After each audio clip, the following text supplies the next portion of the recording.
चलिए उस सफर पे जो आपको इन्फिनिटी और उससे भी आगे ले जाएगा। उस जगह जहां फिजिक्स के नियम काम नहीं करते, जहां टाइम और स्पेस का रूप बदल जाता है, जहां हम फ्यूचर में देख सकते हैं और पास्ट में पहुंच सकते हैं। यूनिवर्स की वो जगह जिसके बारे में हम बहुत कम जानते हैं। चलिए आपको एक बहुत ही विशाल ब्लैक होल के अंदर ले चलते हैं।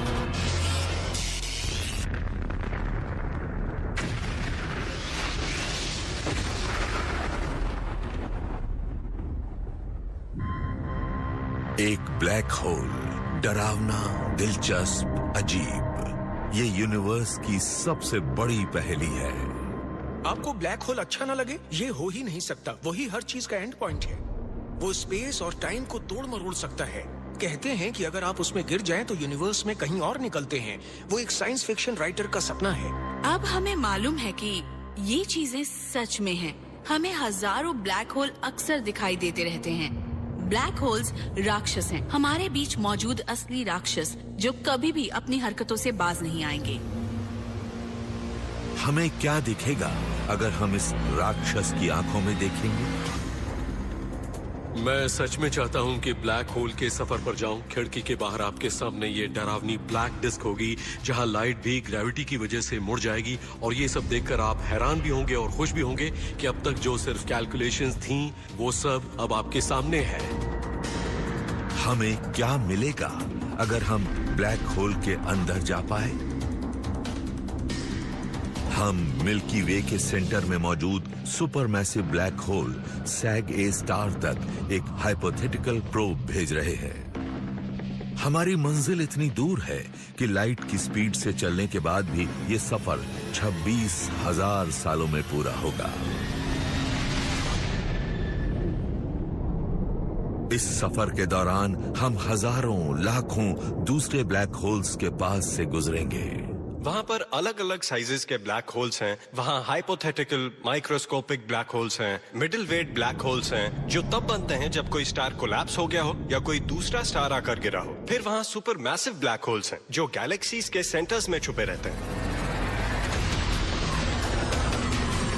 ज्यादातर ब्लैक होल्स की जिंदगी एक विशाल स्टार की मौत से शुरू होती है। जब एक स्टार कोलैप्स होता है तो वो यूनिवर्स में सबसे जबरदस्त फायरवर्क्स के साथ फटता है। उस धमाके को सुपरनोवा कहते हैं और वो थोड़ी देर के लिए 10 अरब स्टार्स की रोशनी के बराबर चमकता है।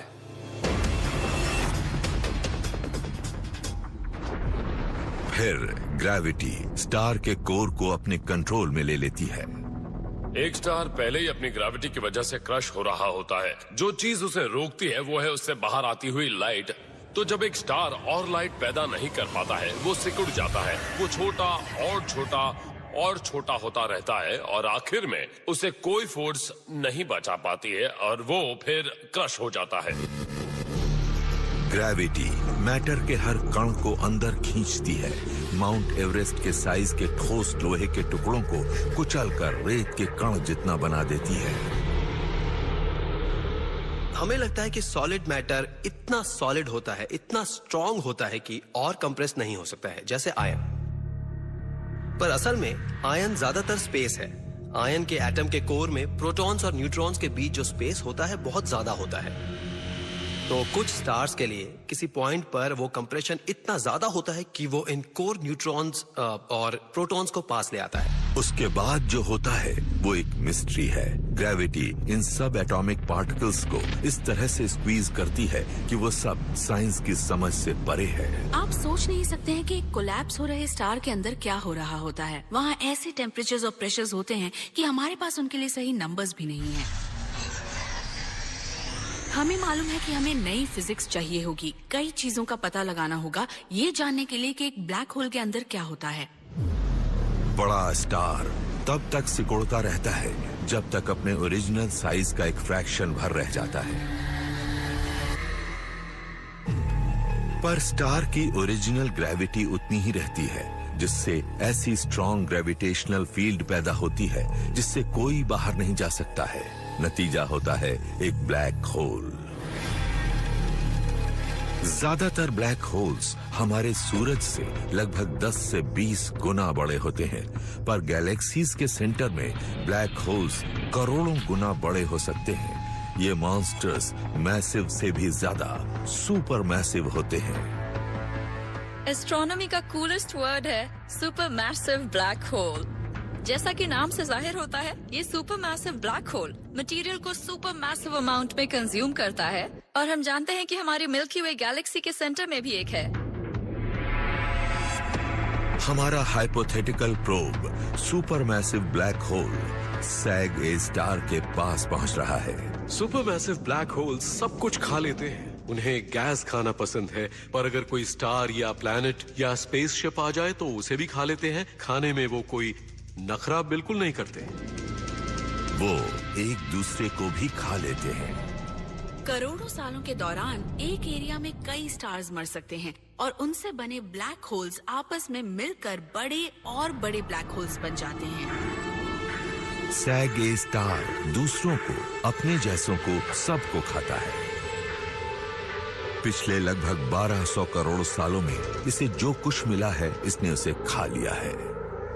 हमारा ब्लैक होल अपने अड़ोस पड़ोस का लगभग सारा खाना खा चुका है और अब शांत होकर मिडिल एज्ड लाइफ जी रहा है, ज्यादा कुछ खा नहीं रहा है। तो जब हम वहां देखते हैं तो हमें कोई खास हलचल नजर नहीं आती, जो हमारे लिए अच्छी बात है, क्योंकि अगर हमारा ब्लैक होल अब भी अपने जवानी के दिनों की तरह खा रहा होता तो हम यहाँ जिंदा नहीं होते। सन 2010 में नासा के फर्मी स्पेस टेलीस्कोप को हमारे भूखे ब्लैक होल की पहले बहुत ज्यादा खाने की आदत का एक सुराग मिला। उसके फ्लैट प्लेन पर 30,000 लाइट ईयर्स ऊपर और नीचे तक गैलेक्सी के सेंटर से उठते हुए ultra high energy gamma rays से भरे 2 विशाल बबल्स। कुछ साइंटिस्ट्स का मानना है कि ये एक तरह का कॉस्मिक बर्ब यानी डकार है, जो एक विशाल स्टार को खाने के बाद एक सुपर मैसिव ब्लैक होल ने लिया है। ये ब्लैक होल जो कुछ भी खाता है उसे अपने अंदर फिट इसलिए कर पाता है क्योंकि ये एक अल्टीमेट ट्रैश कंप्रेसर है, जो मैटर को कुचलकर हद से ज्यादा छोटा बना देता है। तो ब्लैक होल का वजन उन चीजों का कुल वजन होता है जो उसने यूनिवर्स की शुरुआत से अब तक खाई होती हैं। करोड़ों सालों तक जी भर के खाने के बाद सैग ए स्टार का वजन हमारे सन के मास से 46 लाख गुना ज्यादा हो चुका है। पर यह सारा मास सन से सिर्फ 20 गुना ज्यादा चौड़े इलाके में है, और वो स्टार्स, डस्ट और गैस की एक चमकती हुई चादर से ढका हुआ है। ब्लैक होल के पास पहुंचते हुए प्रोब के साथ कुछ बहुत अजीब हो रहा है। अभी तक ये बिल्कुल सीधे रास्ते पर चल रहा था, पर अब इसकी ट्रेजेक्ट्री में घुमाव आने लगा है। असल में प्रोब के नजरिए से कुछ भी अजीब नहीं हो रहा है, पर अगर आप इस प्रोब को बाहर से देख रहे हैं, वो सीधा रास्ता अब सीधा रास्ता नहीं रहेगा, वो सीधे रास्ते से हट जाएगा ब्लैक होल के इर्द गिर्द की एक्चुअल स्पेस की वजह से।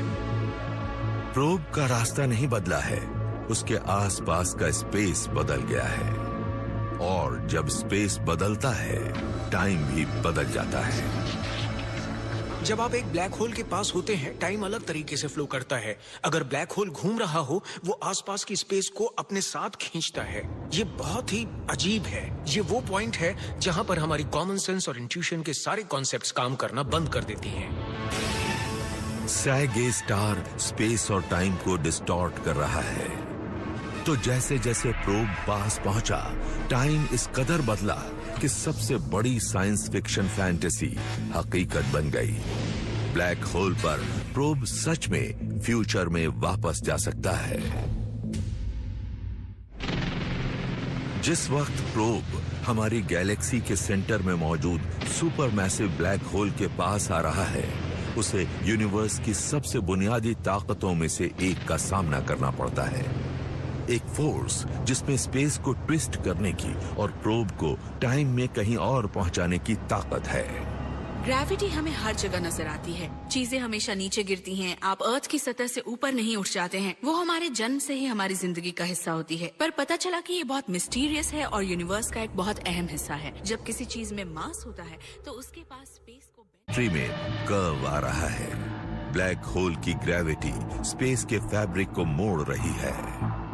वो हर चीज जो इस मुड़े हुए स्पेस से गुजरती है, उसे मुड़े हुए रास्ते पर चलना पड़ता है और इसमें लाइट भी शामिल है।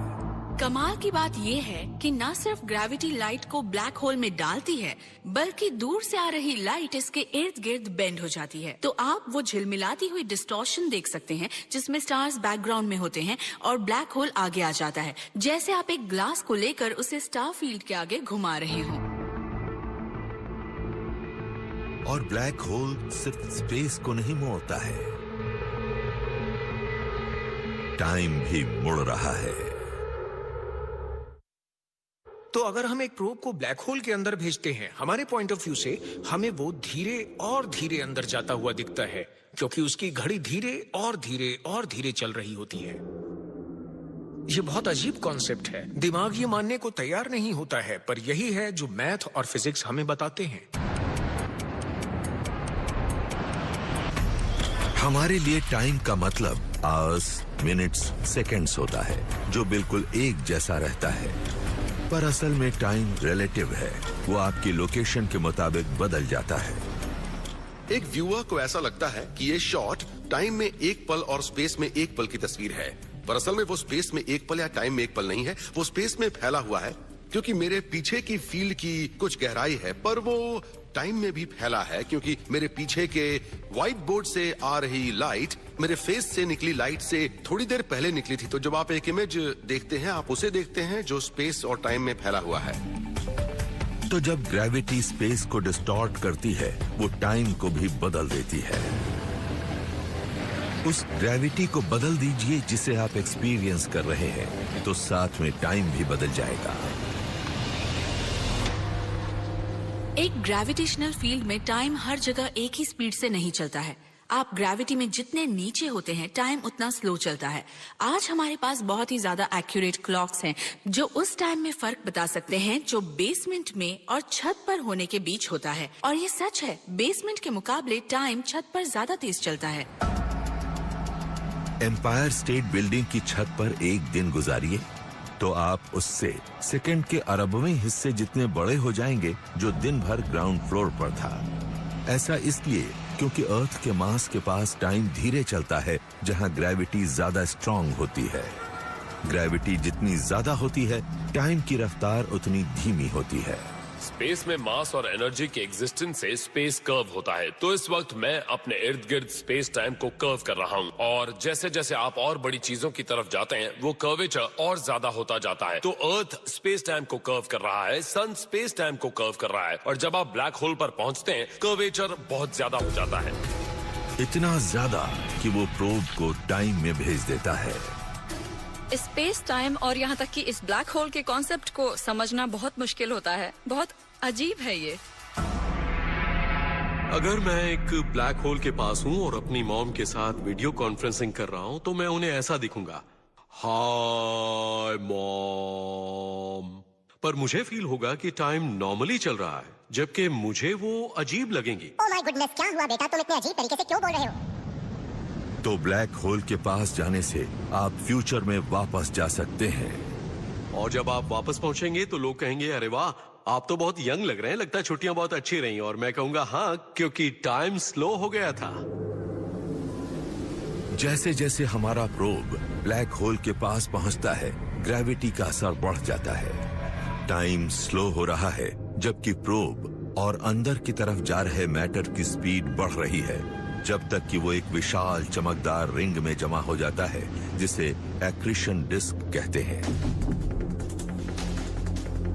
ग्रेविटी को इस सारे घूमते हुए मैटर को सीधे विशाल कॉस्मिक ड्रेन होल में डाल देना चाहिए, पर कुछ है जो ग्रेविटी से इंटरफेयर कर रहा है। वो एक फोर्स है जिसमें इतनी पावर है कि वो गैलेक्सी की स्ट्रॉन्गेस्ट ग्रेविटी पर हावी हो सकता है और प्रोब को ट्विस्टेड टाइम और स्पेस के एक बवंडर में खींच लेता है।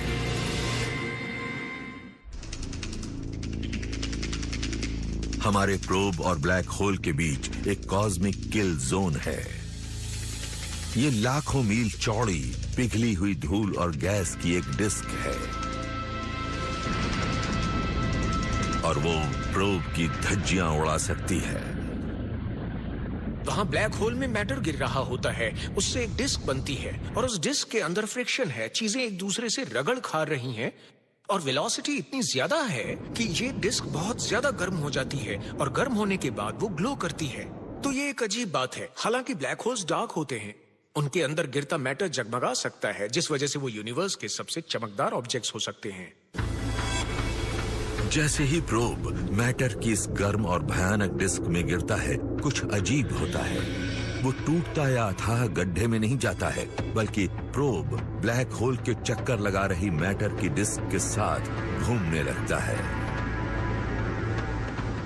वो कौन सी ताकत है जो इस सारे मैटर को ब्लैक होल में समाने से रोक रही है?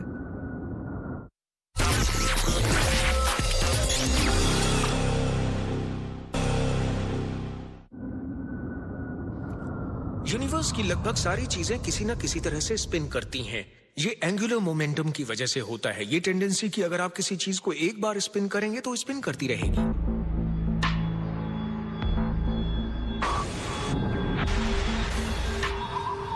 आपने भी कभी एक आइस स्केटर को आइस रिंक में स्पिन करते हुए देखा होगा। जब वो अपनी आर्म्स को अंदर करती है, वो और तेजी से स्पिन करने लगती है। अब उस स्केल के बारे में सोचिए जिसमें एक बहुत बड़ा स्टार एक छोटा सा हाइपर कंप्रेस्ड ब्लैक होल बन जाता है। उसकी स्पिनिंग स्पीड तेज और तेज हो जाती है। जिस वक्त मैटर ब्लैक होल की तरफ गिरता है, वो और तेजी से घूमने लगता है और बेहद हाई स्पीड्स पे पहुंच जाता है। लाइट की स्पीड से घूमता हुआ मैटर इतनी तेजी से स्पिन करता है कि ब्लैक होल के अंदर नहीं जाता है।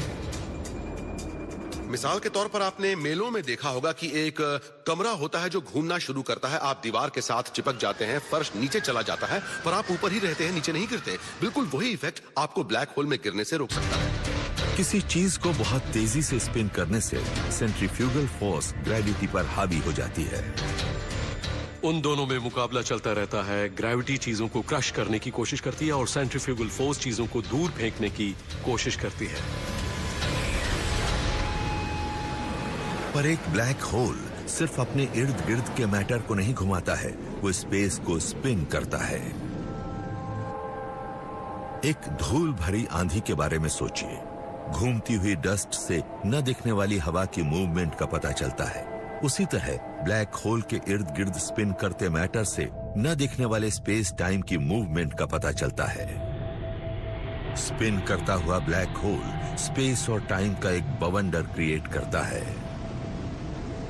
ब्लैक होल्स सच में अजीब होते हैं। उनसे जुड़ी हर चीज अजीब होती है, पर मुझे लगता है कि उनकी सबसे अजीब बात यह है कि वो स्पेस और टाइम को, मतलब अपने आसपास के उस फैब्रिक को भी अपने साथ खींच सकते हैं। यानी जिन चीजों से यूनिवर्स बना है, वो खुद को उनमें लपेट कर साथ ले चलते हैं। जनरल रिलेटिविटी हमें बताती है कि किसी भी विशाल घूमती चीज को, चाहे वो अर्थ ही हो, अपने इर्द गिर्द के स्पेस टाइम को हिलाना चाहिए। इस प्रोसेस को फ्रेम ड्रैगिंग कहते हैं।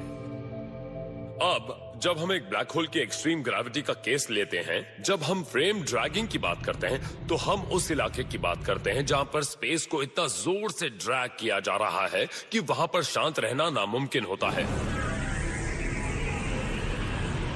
हमारा थियोरेटिकल प्रोब ट्विस्टेड स्पेस और टाइम में स्पिन कर रहा है।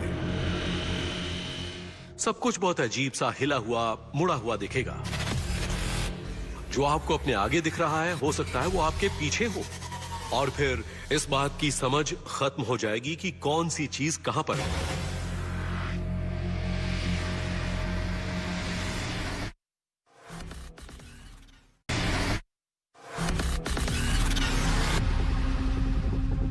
बुरी तरह से घूमते हुए मैटर को बाहर की तरफ फेंकते हुए ब्लैक होल्स सब कुछ खा जाने वाले साइंस फिक्शन के भूखे मॉन्स्टर्स नहीं हैं। ब्लैक होल्स छोटे बच्चों की तरह खाते हैं जो बहुत गिराते हैं। तो जो ब्लैक होल में जा रहा होता है, उसमें से बहुत सारा ब्लैक होल में नहीं जाता है। फिजिसिस्ट्स का अनुमान है कि एक्रीशन डिस्क में मौजूद 40% डस्ट और गैस कभी भी ब्लैक होल के अंदर नहीं जाती है। आप सिर्फ तब खत्म होते हैं जब आप ब्लैक होल के अंदर होते हैं, पर ब्लैक होल के जरा से बाहर अगर आप काफी तेजी से घूम रहे हैं तो आप बहुत देर तक उस तरफ बचे रह सकते हैं। हो सकता है स्पिन और ग्रेविटी के बीच फंसा प्रोब हमेशा यहीं रहे, ब्लैक होल को वहीं से देखता रहे और ये कभी ना जान पाए कि उसके अंदर क्या है। पर धीरे धीरे ग्रेविटी जीत रही है और प्रोब गायब होने के कगार की तरफ बढ़ रहा है। ब्लैक होल्स में एक चीज होती है जिसे इवेंट होराइजन कहते हैं, जो कि वो पॉइंट होता है जहां से ब्लैक होल की ग्रेविटेशनल पुल से बचना नामुमकिन होता है। इवेंट होराइजन को पार करना एक झरने के एज को पार करने जैसा होता है। आप वापस नहीं आ सकते।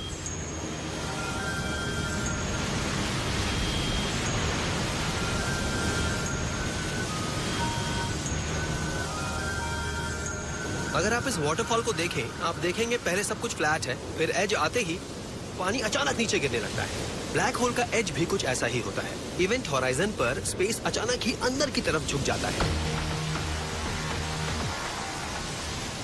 ग्रेविटी पानी को एज तक और फिर झरने से नीचे खींच लेती है, वैसे ही जैसे वो स्पेस और टाइम को इवेंट होराइजन से खींचकर ब्लैक होल में डाल देती है। जैसे पानी में मछली रहती है, सब कुछ स्पेस और टाइम में एग्जिस्ट करता है, जिसमें लाइट भी शामिल है। तो एक लाइट रे जो एक ब्लैक होल के इवेंट होराइजन से नीचे गिरती है, फिर कभी वापस बाहर नहीं आती है। बचने का एक ही तरीका है, ग्रेविटी का मुकाबला करना। पानी को झरने से ऊपर आने के लिए या लाइट के ब्लैक होल से बाहर आने के लिए उसे इतना तेज ट्रैवल करना होगा कि वो ग्रेविटी के खिंचाव का मुकाबला कर सके। और ग्रेविटी जितनी ताकतवर होगी, ऑब्जेक्ट को उतना ज्यादा तेज ट्रैवल करना होगा।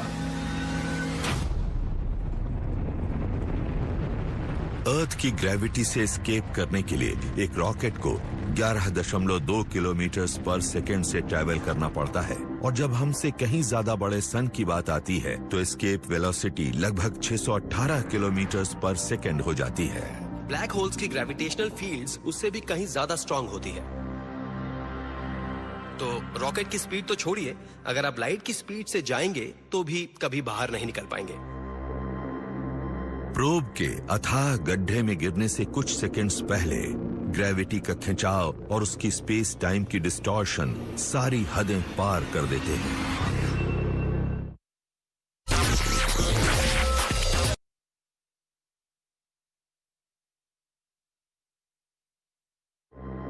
प्रोब के अथाह गड्ढे में गिरने से कुछ सेकंड्स पहले ग्रेविटी का खिंचाव और उसकी स्पेस टाइम की डिस्टॉर्शन सारी हदें पार कर देते हैं। मान लीजिए मेरे पास एक घड़ी है और प्रोब के पास एक घड़ी है, और मैं प्रोब की घड़ी और अपनी घड़ी को देख पा रहा हूं। जैसे जैसे प्रोब इवेंट होराइजन के पास और पास पहुंचेगा, मैं देखूंगा कि प्रोब की घड़ी रुक गई है। इवेंट होराइजन पर टाइम बेसिकली पूरी तरह से रुक जाता है। तो अगर मैं एक ब्लैक होल के इवेंट होराइजन पर बैठा हूं और आप मुझे देख रहे हैं, तो मैं आपको फ्रीज हुआ नजर आऊंगा। आपको कभी भी बाहर से कोई चीज इवेंट होराइजन में गिरती हुई नहीं दिखती है, क्योंकि उस चीज को हमारी आंखों से ओझल होने के लिए इस यूनिवर्स की उम्र से भी ज्यादा टाइम लगेगा। ब्लैक होल की बहुत ज्यादा ग्रेविटी स्पेस, टाइम और लाइट को डिस्टॉर्ट करती है। जब आप ब्लैक होल में गिरेंगे, लोग आपको रेड शिफ्ट होते हुए दिखेंगे, आपकी एनर्जी कम होगी और आप में से लाइट निकलती दिखेगी, क्योंकि उसे ब्लैक होल से बाहर आने के लिए उसकी ग्रेविटी का मुकाबला करना पड़ता है। आपने देखा होगा कि साउंड के साथ भी बिल्कुल ऐसा ही होता है। जब एक फायर टेंडर हमारी तरफ आता है, साउंड वेव्स कंप्रेस होती है, दूर जाता है तो स्ट्रेच होती है। साउंड की तरह लाइट भी वेव्स में ट्रेवल करती है, पर लाइट में पिच की जगह कलर बदलता है। ब्लैक होल की ग्रेविटी से बाहर आते हुए लाइट वेव्स स्ट्रेच होती हैं, एनर्जी कम होती है और वो रेड हो जाती है। इसीलिए ये ब्लैक होल्स हमें साइंस फिक्शन जैसे लगते हैं, पर असली यूनिवर्स साइंस फिक्शन से भी अजीब है। ये दिलचस्प बात है। और एक और इससे भी दिलचस्प बात यह है कि हमें नहीं पता कि एक ब्लैक होल के इवेंट होराइजन में असल में क्या होता है। आइंस्टाइन की थियोरी ऑफ जनरल रिलेटिविटी के मुताबिक प्रोब इवेंट होराइजन से बस फिसल जाएगा। तो ये प्रोब अगर वो इवेंट होराइजन से गुजर रहा होगा तो वहां पर कोई साइन पोस्ट नहीं होगा जिस पर लिखा होगा welcome to the event horizon. उसे कोई फर्क महसूस नहीं होगा। आप इस बाउंड्री से आगे जाते हैं और अचानक पूरे यूनिवर्स से कट जाते हैं और फिर कभी वापस नहीं आते हैं, कभी भी नहीं। पर एक नई थियरी के मुताबिक हमारे प्रोब का होल में उतरना आसानी से गिरना नहीं होगा। उसे सबसे खतरनाक कॉस्मिक फायरवॉल का सामना करना होगा। एक कंप्यूटर फायरवॉल एक ऐसा बैरियर है जिसे भेद पाना नामुमकिन है, जबकि black hole firewall literally fire की एक वॉल है। और इसका मतलब यह है कि इवेंट होराइजन के पास स्पेस नहीं है। वो कोई खाली स्पेस नहीं है जिसमें कुछ सॉफ्ट फोटॉन्स मुश्किल से दिखते हैं, बल्कि वहां पर बहुत सारे और बहुत ज्यादा डेंस फोटॉन्स होते हैं। ये नई थियरी इवेंट होराइजन को दुनिया की सबसे खतरनाक जगह बना देती है। उसकी इन्फिनिट एनर्जी वाली आग को जो भी छूता है वो भस्म हो जाता है।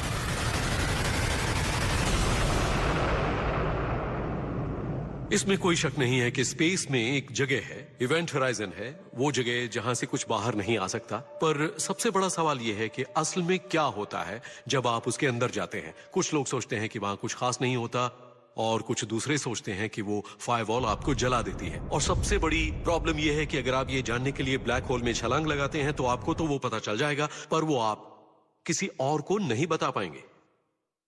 ब्लैक होल्स के साथ फ्रस्ट्रेटिंग ये है कि क्योंकि उनमें इवेंट होराइजन होता है और हम जानते हैं कि उस जगह से आगे लाइट नहीं निकल सकती, इसलिए बेहद एडवांस टेलीस्कोप्स के साथ भी उन्हें डिटेक्ट करना मुश्किल होता है। ये जानने के लिए कि सैग ए स्टार के इवेंट होराइजन पे क्या होता है, हमें अर्थ के जितना बड़ा एक टेलीस्कोप चाहिए। ये नामुमकिन लगता है, पर हवाई की मौना केआ ऑब्जर्वेटरी में इस पर पहले ही काम चल रहा है।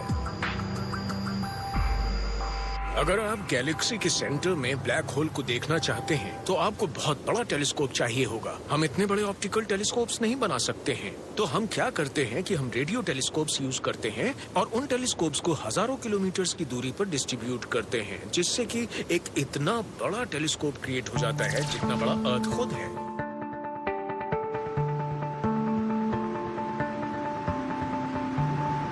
और ये है वो रैक जिसमें अल्टीमेटली सब कुछ पहुंचता है, और हमारे सारे सिग्नल्स इसमें 8 गीगाबाइट्स पर सेकंड के हिसाब से आते हैं। ये 1 सेकंड में 4 डिजिटल मूवीज के बराबर होता है। अगर हम इसे आपके होम इंटरनेट कनेक्शन से वापस भेजेंगे तो इस डेटा को ट्रांसमिट करने में कई साल लग जाएंगे, तो हमें इसे स्पेशली पैकेज करके अपने इंस्टीट्यूट के सेंट्रल लैब में भेजना पड़ता है, जहां पर इस डेटा को प्रोसेस किया जाता है।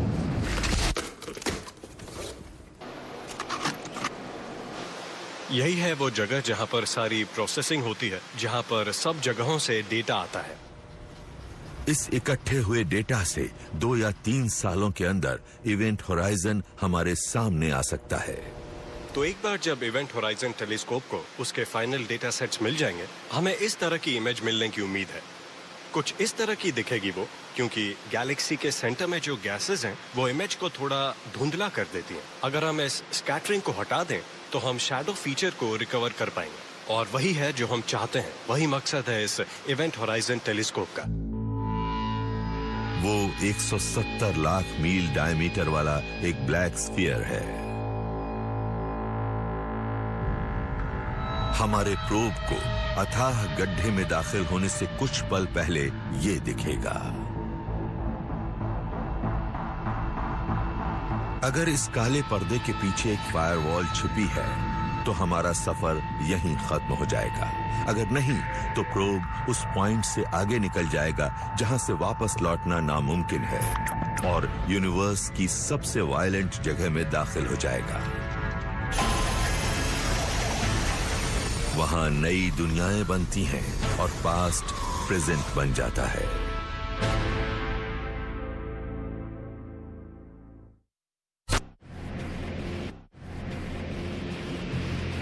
हमारा प्रोब स्पेस और टाइम के बवंडर से बच के निकला है।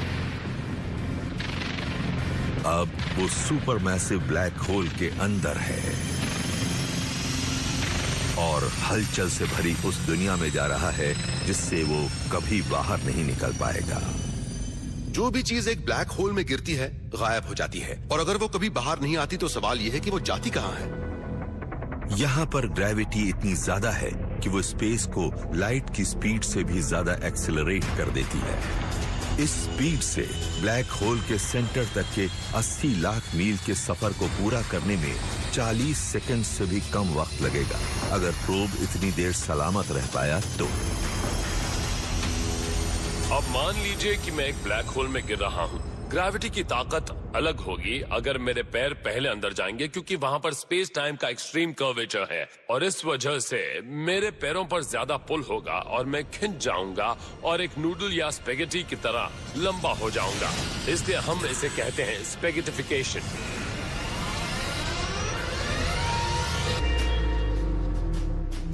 स्पेगेटिफिकेशन सच में होती है। हमने उसे देखा था जब सन 1994 में जुपिटर की ग्रेविटी ने कॉमेट शूमेकर लीवी 9 को स्पेगेटिफाई करके उसके टुकड़ों की एक चेन बना दी थी। असल में ब्लैक होल के सेंटर तक पहुंचने से पहले हमारे प्रोब के टुकड़े टुकड़े हो जाने चाहिए थे। मतलब बेशक मैं थोड़ा सा जोर लगाकर खुद को सही रख सकता हूं, पर यहाँ हम फिजिक्स के लॉस की बात कर रहे हैं। अभी उन लॉज को भूल जाइए और हमारे प्रोब को आगे बढ़ने दीजिए। ये ब्लैक होल के सेंटर के आधे रास्ते में पहुंच चुका है। इस वेंटेज पॉइंट से प्रोब को वो सब दिखता है जो उससे पहले अंदर गिरा था। अगर आप एग्जैक्ट मैथमेटिकल हॉराइजन की बात कर रहे हैं तो आपको यूनिवर्स का पूरा पास सामने से गुजरता दिखाई देता है। आपको वहां तक नजर आता है जब ब्लैक होल बना था। आइंस्टाइन की इक्वेशंस के मुताबिक ब्लैक होल एक विशाल कॉस्मिक म्यूजियम है। वो सारी लाइट जो उसमें तब गई थी जब वो ब्लैक होल बना था, वो अब भी वहीं है। उसकी स्पीड बढ़ चुकी है, लेयर्स बन चुकी है।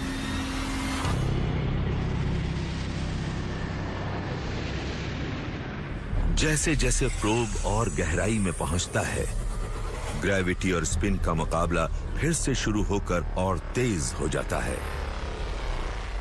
सेंट्रीफ्यूगल फोर्स ब्लैक होल के अंदर और ज्यादा स्ट्रांग हो जाती है और वो स्ट्रांग फोर्स स्पेस के फ्लो को धीमा कर देती है, और वो जगह जहां वो कम होकर लाइट की स्पीड तक आती है उसे इनर हॉराइजन कहते हैं।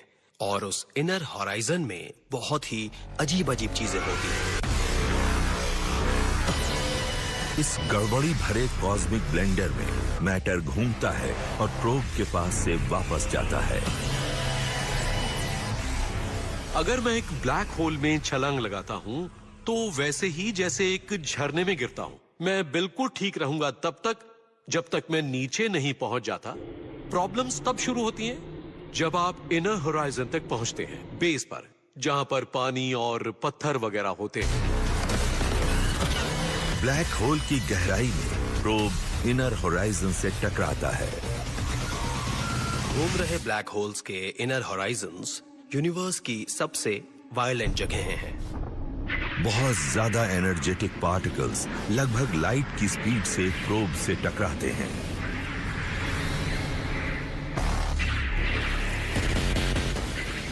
ब्लैक होल इनर होराइजन पर एक बहुत ही कमाल का पार्टिकल एक्सेलरेटर होता है।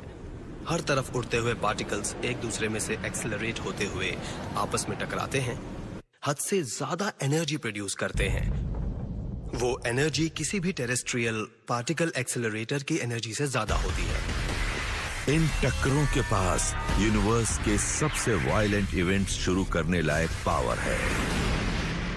अगर हमारे यूनिवर्स में कोई जगह है जहां हमारा यूनिवर्स बेबी यूनिवर्सेस बना रहा है, जहां हमारा यूनिवर्स रिप्रोड्यूस कर रहा है, मैं गारंटी के साथ कह सकता हूं कि वो जगह ब्लैक होल्स के इनर होराइजन्स हैं, क्योंकि वो जगह है जहां वो एनर्जीज जो बिग बैंग के लिए चाहिए होती है वो वहां बनती हैं।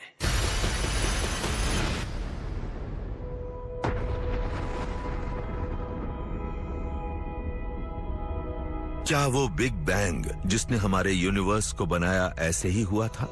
क्या हमारा यूनिवर्स एक ब्लैक होल के अंदर बना था?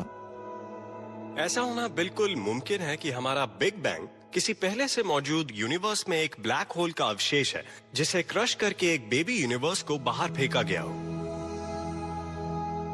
ब्लैक होल्स फिजिसिस्ट्स के लिए बहुत इंटरेस्टिंग चीजें हैं और इसकी एक वजह यह है कि वो हमारी मदद कर सकते हैं यूनिवर्स को समझने में। तो अगर हमने ब्लैक होल्स को समझ लिया तो हो सकता है हम बिग बैंग को समझ लें। अगर हमने बिग बैंग को समझ लिया तो हो सकता है हम अपने ओरिजिन को समझ लें।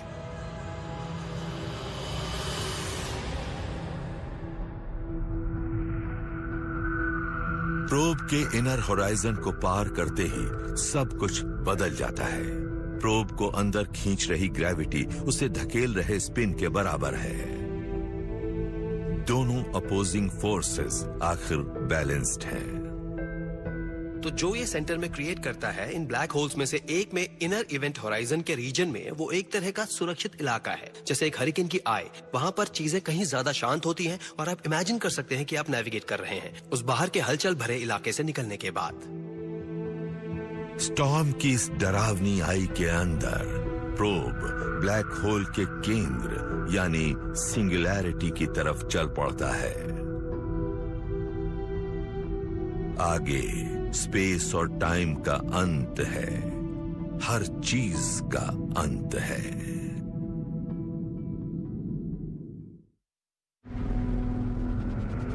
हमारा प्रोब अपनी मंजिल सिंगुलैरिटी की तरफ बढ़ रहा है, जो super massive black hole Sag A star के बीच में है।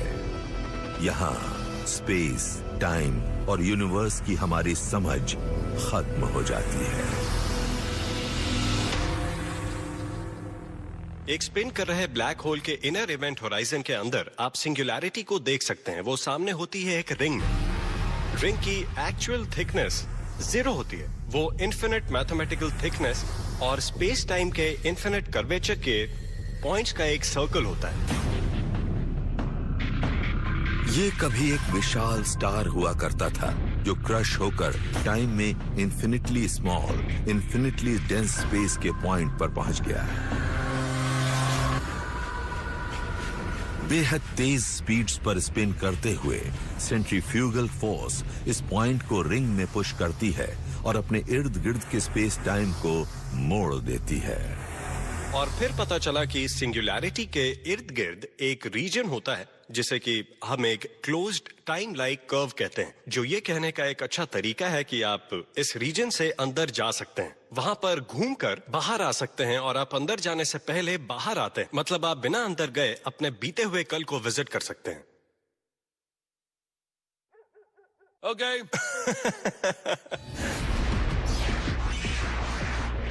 सिंगुलैरिटी के आसपास की कर्व्ड स्पेस और टाइम मिलकर एक जनरल रिलेटिविटी टाइम मशीन बनाते हैं। थियोरेटिकली प्रोब उसके एग्जिस्ट करने से पहले के टाइम में वापस जा सकता है।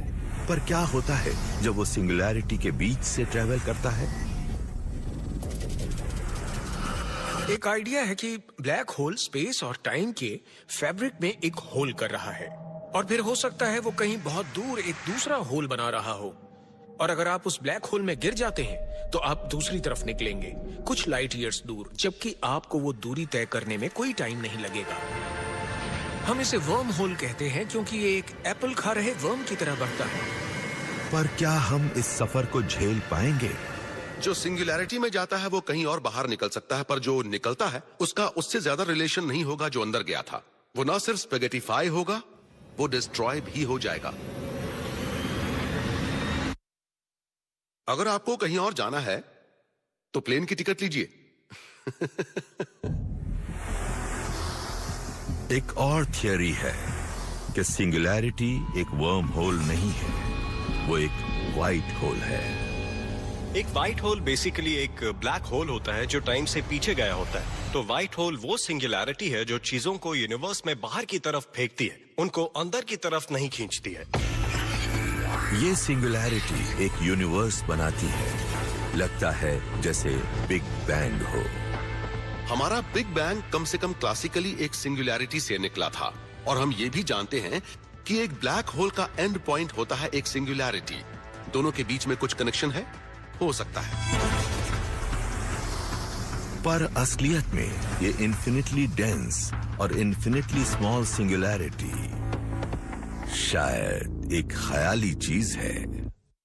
इन्फिनिटी फिजिक्स में कई बार आती है, उससे पता चलता है हमें कुछ नहीं पता हम क्या कह रहे हैं। असल में हमने फिजिक्स में कुछ भी इन्फिनिट नहीं देखा है। तो मेरा अपना पर्सनल विचार यह है कि कोई सिंगुलैरिटी नहीं है। और जब भी हम अपनी इक्वेशंस में इन्फिनिटी को देखते हैं तो नेचर हमें यह बताती है तुम गलत थे। आइंस्टाइन की जनरल रिलेटिविटी सिंगुलैरिटी पर दम तोड़ देती है। वो स्पेस टाइम के आगे सिंगुलैरिटी को जारी नहीं रख सकती है। वो सब कैसे होता है पता नहीं, हमें नहीं पता है कि उसका क्या होता है। ये हमारे प्रोब के शानदार सफर का अंत है। वो स्पेस और टाइम के अंत तक और इंसान के ज्ञान की सीमा तक पहुंच चुका है। बेशक अभी ब्लैक होल्स फिजिक्स के बिगड़े हुए बच्चे हैं, वो हर रूल को तोड़ते हैं और इससे हमें अपनी सीमाओं का पता चलता है। ये ब्लैक होल की प्रॉब्लम नहीं है, अभी हम इस लायक नहीं है कि उन्हें समझ सके। और ये चैलेंज आगे भी जारी रहेगा और हमें बार बार ब्लैक होल के हार्ट की तरफ खींचता रहेगा। ब्लैक होल के हार्ट के अपने सफर के बाद हम जान चुके हैं कि वो सिर्फ साइंस फिक्शन का एक खतरनाक मॉन्स्टर नहीं है, वो एक टाइम मशीन और एक कॉस्मिक म्यूजियम है। वो दुनियाओं को बनाने वाला और बर्बाद करने वाला है और वो यूनिवर्स की सबसे बड़ी पहेली है। अगर हमने ब्लैक होल्स को समझ लिया तो हम समझ जाएंगे कि यूनिवर्स कैसे काम करता है। ये मैथ अजीब है, ये ऑब्जर्वेशंस मुश्किल हैं और कॉन्सेप्ट्स दिमाग हिलाने वाले हैं। ये किसे अच्छा नहीं लगेगा? बहुत से लोगों को ब्लैक होल्स इसलिए अच्छे लगते हैं क्योंकि वो बड़े, डरावने और मजेदार होते हैं, पर फिजिसिस्ट्स उन्हें एक अलग वजह से पसंद करते हैं और वो ये है कि वो सबसे एक्सट्रीम फिजिकल सिस्टम्स हैं जो हमें इसके सबसे अच्छे सुराग देते हैं कि नेचर कैसे काम करती है। ब्लैक होल्स ने हमारी कल्पना को वहां पहुंचाया है जहां वो पहले नहीं पहुंची थी। नेचर हमसे कहीं ज्यादा इमेजिनेटिव है और जब भी हम नेचर को एक्सप्लोर करते हैं हैरान रह जाते हैं। तो सच फिक्शन से भी कहीं ज्यादा अजीब है और जो कुछ यूनिवर्स में छुपा है वो सबसे अच्छा साइंस फिक्शन राइटर भी हजारों जन्म लेकर नहीं सोच सकता।